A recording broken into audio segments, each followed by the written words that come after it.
Today, I want to read to you a couple of verses from Exodus chapter 13 and talk to you about a road that is longer and tougher, but it's a better road. Here we go. Exodus chapter 13, verses 17 and 18, where we read this.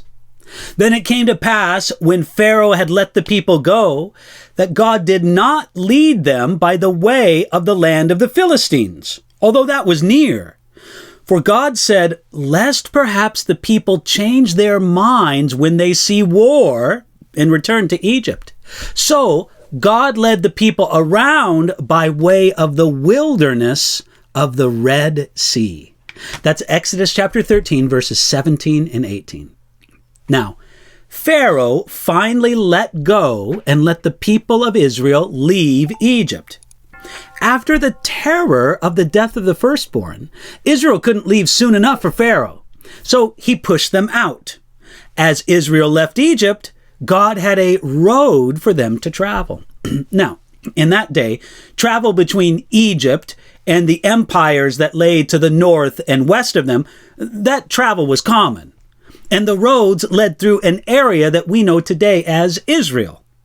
There were well-maintained and well-traveled roads that could take the children of Israel right to the promised land. But God didn't want them to take an easy road. The coastal road was known in the ancient world as the Via Maris, at least in Latin. And that's translated the way of the sea. It was the shortest and most common way to go.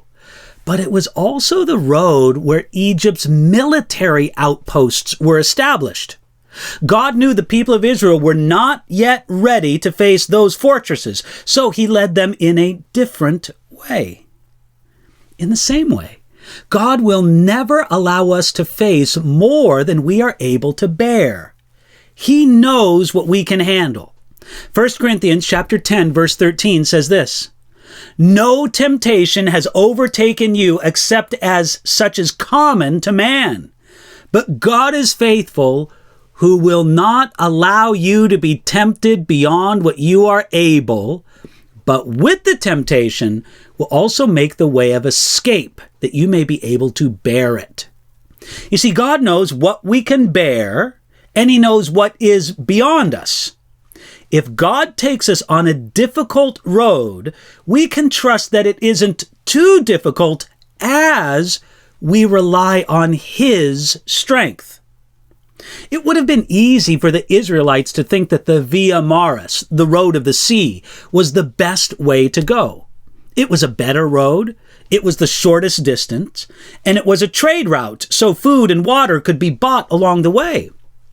But the dangers of the easy road were too great, even though at the time Israel could not see those dangers.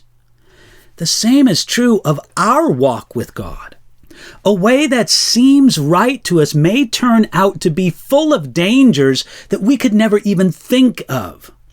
Think of all the disaster God has kept you from when you couldn't even see the danger. Thank God today for his goodness towards you, and for the fact that sometimes the longer road and the tougher road is really also often the better road and God's will for you.